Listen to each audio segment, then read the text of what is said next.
Hi ಎಲ್ರಿಗೂ ಕ್ವಿಕ್ಕಾಗಿ ಹೆಲ್ತಿಯಾಗಿ ಮಿಲೆಟ್ನ use ಮಾಡ್ಕೊಂಡು ನಾನಿಲ್ಲಿ ಪೊಂಗಲ್ ಮಾಡ್ತಾಯಿದ್ದೀನಿ. ಇದನ್ನು ಮಾಡಲಿಕ್ಕೆ ನಾನು ಫಸ್ಟ್ ಹೆಸರುಬೇಳೆನ ಹುರ್ಕೊಂಡು ಅದಾದಮೇಲೆ ನಾನು ತೊಳ್ಕೊಂಡಿದ್ದೀನಿ, ಅದು ತಣ್ಣಗೆ ಆದಮೇಲೆ.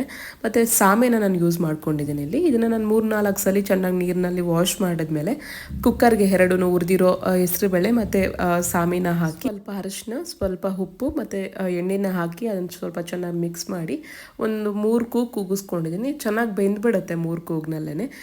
ಅದಾದಮೇಲೆ ಅದಕ್ಕೆ ಬೆಸ್ಟ್ ಕಾಂಬಿನೇಷನ್ ಅಂದರೆ ಪುದೀನ ಚಟ್ನಿ. ನಿಜ ತುಂಬ ಚೆನ್ನಾಗಿರುತ್ತೆ ಅದಕ್ಕೆ ಇದು. ಸೊ ಅದಕ್ಕೆ ನಾನು ಪುದೀನ ಫಸ್ಟ್ ಫ್ರೈ ಮಾಡ್ಕೊಳ್ತಿದ್ದೆ. ಮತ್ತು ಜಾರಿಗೆ ತೆಂಗಿನಕಾಯಿ, ಮೆಣಸಿನ್ಕಾಯಿ, ಜೀರಿಗೆ, ಉಪ್ಪು, ಹುಣಸೆ ಹಣ್ಣು, ಬೆಳ್ಳುಳ್ಳಿ ಹುರ್ಕೊಂಡಿರೋ ಪುದೀನ, ನೀರು ಹಾಕೊಂಡು ಇದನ್ನು ಚೆನ್ನಾಗಿ ರುಬ್ಬಿ ಅದಕ್ಕೆ ಸ್ವಲ್ಪ ಒಗ್ಗರಣೆ ಹಾಕೊಂಡು ಪಾಕಕ್ಕೆ ತೆಗೆದುಕೊಂಡೆ.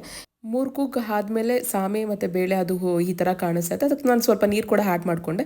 ಇದಕ್ಕೆ ಒಗ್ಗರಣೆಗೆ ನಾನು ತುಪ್ಪ, ಮೆಣಸನ್ನ ಫಸ್ಟ್ ಹಾಕ್ಕೊಂಡಿದ್ದೀನಿ, ಜೀರಿಗೆ, ಸ್ವಲ್ಪ ಸಾಸಿವೆ, ಶುಂಠಿ, ಗೋಡಂಬಿ, ಕರಿಬೇವನ್ನ ಹಾಕ್ಕೊಂಡಿದ್ದೀನಿ. ಮತ್ತು ಒಂದು ಕೆಂಪು ಮೆಣಸಿನ್ಕಾಯಿ ಕೂಡ ನಾನು ಇಲ್ಲಿ ಸೇರಿಸ್ಕೊಂಡಿದ್ದೀನಿ. ಸ್ವಲ್ಪ ಹಿಂಗನ್ನ ಹಾಕಿದ್ಮೇಲೆ ಇದನ್ನು ನಾನು ಬೆಂದಿರೋ ಪೊಂಗಲ್ ಏನಿತ್ತು ಅದಕ್ಕೆ ಬೆರೆಸ್ಕೊಂಡು ಚೆನ್ನಾಗಿ ಮಿಕ್ಸ್ ಮಾಡಿಕೊಂಡೆ. ಇದಕ್ಕೆ ಈ ಥರ ಕನ್ಸಿಸ್ಟೆನ್ಸಿ ಇದ್ದರೆ ಅದು ಚೆನ್ನಾಗಿರುತ್ತೆ. ಬೇಕಿದ್ರೆ ಇನ್ನು ನೀರು ಹಾಕೋಬೋದು ಇದಕ್ಕೆ. ನಾನು ಮೇಲೆ ಒಂದು ಸ್ವಲ್ಪ ಕೊತ್ತಂಬರಿ ಹಾಕ್ಕೊಂಡಿದ್ದೀನಿ. ಕೊತ್ತಂಬರಿ ಆಪ್ಷನಲ್. ಇದು ಮೊಸರು ಬಜ್ಜಿ, ಪುದೀನ ಚಟ್ನಿ ಜೊತೆಗೆ ತಿನ್ನೋಕ್ಕೆ ತುಂಬ ಚೆನ್ನಾಗಿರುತ್ತೆ. ಮಕ್ಕಳಿಗೆಲ್ಲ ಇಷ್ಟ ಆಗುತ್ತೆ.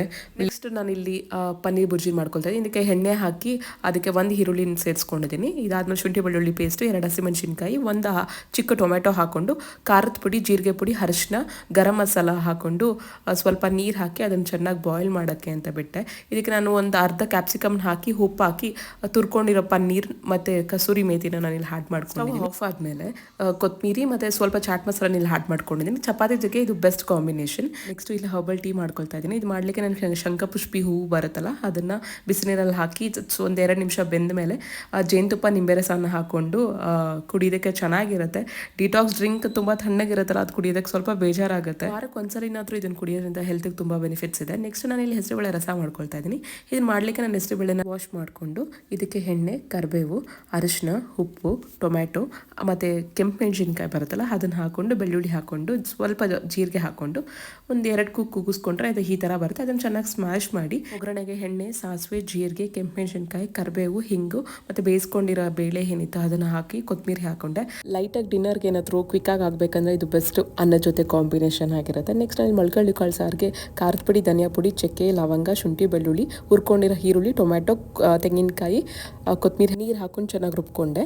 ಅದು ಇನ್ನೊಂದು ಪಾತ್ರೆಗೆ ಎಣ್ಣೆ, ಸಾಸಿವೆ, ಕರಿಬೇವು, ಈರುಳ್ಳಿ, ಆಲೂಗಡ್ಡೆ, ಮೊಳಕೆ ಕಟ್ಟಿದ ಕಾಳು ಮತ್ತು ರುಬ್ಬಿರೋ ಮಸಾಲೆ ಹಾಕಿ ನೀರು ಅದಕ್ಕೆ ಹಾಕ್ಕೊಂಡು ಉಪ್ಪು ಹಾಕ್ಕೊಂಡು 3 ಕೂಗು ಕೂಗಿಸ್ಕೊಂಡೆ. ಅನ್ನಕ್ಕೆ ತುಂಬ ರುಚಿಯಾಗಿರುತ್ತೆ. ಥ್ಯಾಂಕ್ ಯು ಎಲ್ರಿಗೂ ನನ್ನ ವಿಡಿಯೋ ನೋಡ್ತಿರೋದಕ್ಕೆ, ಸಪೋರ್ಟ್ ಮಾಡ್ತಿರೋದಕ್ಕೆ.